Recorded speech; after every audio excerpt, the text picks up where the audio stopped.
बेटा सुनो, जी ये धीरज दीक्षित यही काम करते हैं? वो यहाँ काम नहीं करते, वो इस ऑफिस के मालिक है और मैं भी उनकी कंपनी में ही जॉब करती हूँ। मतलब ये पूरा ऑफिस धीरज दीक्षित का है? जी बताया तो उन्हीं का ऑफिस है। बताइए आपको क्या काम है उनसे। अगर आप उन्हें जानती हैं तो मेरा एक छोटा सा काम कर देंगी? जी बताइए क्या काम है। ये 2 लाख रुपए हैं, ये उन्हें दे देना आप। 2 लाख रुपए? आप हैं कौन? जी आप वो छोड़िए, आप ये पैसे उन्हें दे देना और उन्हें बोलना नरेश दीक्षित आया था किशनगढ़ से।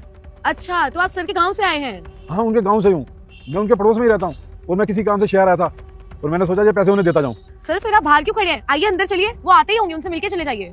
अरे नहीं नहीं, मैं अंदर नहीं जा सकता, मैं उनसे नहीं मिल सकता। वो क्या है ना, मैं थोड़ा जल्दी में हूँ, आप ये पैसे उन्हें दे देना। ठीक है मैं दे तो दूंगी, पर मेरा मानना ये था आप इतनी दूर से आए हैं तो उनसे मिलकर चले जाइए। मैं उन्हें अभी फोन करके बता देती हूँ कि उनके गाँव से कोई आया है तो वो अभी आ जाएंगे। अरे बेटा आप समझ क्यों नहीं रहे हैं, मुझे बहुत जल्दी जाना है और वैसे भी मेरी 7 बजे की ट्रेन है, अभी निकलूंगा तभी तो टाइम से पहुंच पाऊंगा। और अगर मैं धीरज जी से मिलने के लिए रुका ना तो मेरी तो ट्रेन ही छूट जाएगी। जैसा आपको ठीक लगे। आप उन्हें मेरा नाम ही बता देना, वो अपने आप समझ जाएंगे। नरेश जी किशनगढ़ से, मैं उनको बता दूंगी। वैसे आपसे एक बात पूछूं, हाँ जी पूछिए। धीरज कैसा है? जी सर वो बिल्कुल ठीक है। आपको पता है वो अपने एम्प्लॉयज का बिल्कुल अच्छे से ध्यान रखते हैं, बिल्कुल अपनी फैमिली की तरह ट्रीट करते हैं। वो यहाँ पे खुश तो है ना? सर वो बहुत खुश है और सच बताऊं वो बहुत अच्छे इंसान भी है। मैं पिछले 2 सालों से उनके यहाँ काम कर रही हूँ, आज तक उन्होंने ऊंची आवाज में बात तक नहीं करी। वो इतने अच्छे इंसान है कि उन्होंने आज तक किसी का बुरा नहीं किया, पर उनको सिर्फ दुख इसी बात का है कि उनका परिवार उनके साथ नहीं है। वो काम की वजह से शहर में रहते हैं और उनका परिवार गाँव में रहता है। वो अपने परिवार के साथ खुश रहना चाहते हैं। आज उनके गाँव से कोई उनसे मिलने आया है। सर आप अंदर चलिए, वो बहुत खुश होंगे। अरे नहीं नहीं, मैंने आपको बताया ना कि मुझे थोड़ा जल्दी निकलना।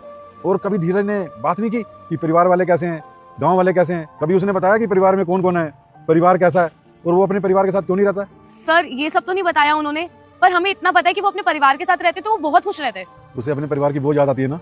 हाँ बहुत मिस करते हैं अपने परिवार को। उसके पापा हैं गाँव में, मेरा मतलब है कि उसके पापा से मैं मिला था गाँव में।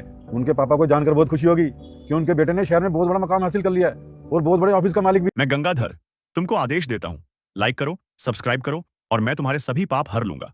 बोलिए बम बम भोले। जब कोई व्यक्ति अच्छा, अपने पिता उनके का पापा ही गाँव अपमान में? करता है हमें इस बारे में तो कुछ इससे नहीं पता, हमें बताया यह नहीं सीख उन्होंने। मिलती है आपको क्या ही पता कि होगा, संस्कारों क्योंकि और आपके ऑफिस में काम नैतिकता करती के है। अभाव में जब धीरज के पापा ने व्यक्ति पैसे दिए चाहे थे ना, कितनी भी तो उन्होंने भौतिक बताया था तरक्की कि कर वो ले, धीरज को बहुत याद वह करते हैं। चरित्र उन्होंने और बता देना मानवता की कि उनके दृष्टि पापा से उनसे मिलना तो चाहते पूर्णतः हैं पर शून्य मिल नहीं पा होता रहे। है। अब पता नहीं क्या वजह होगी। यह व्यवहार दर्शाता वैसे है वो कि कब तक आएंगे यहाँ पे? वो कृतज्ञता किसी काम से बाहर मनुष्य गए के हैं, 10 पतन मिनट का में भी आ जाएंगे। सबसे मैं तो बड़ा कह रही हूँ आप कारण चलिए है। अंदर। अरे नहीं क्योंकि नहीं, जो बस अपनी आप जड़ों ये पैसे उन्हें पढ़ा और देना निस्वार्थ प्रेम और ये भी करने कह वाले देना माता जल्दी पिता बहुत का ज्यादा पड़ सम्मान रही है, नहीं कर अपना थोड़ा सा सकता, ध्यान रखें।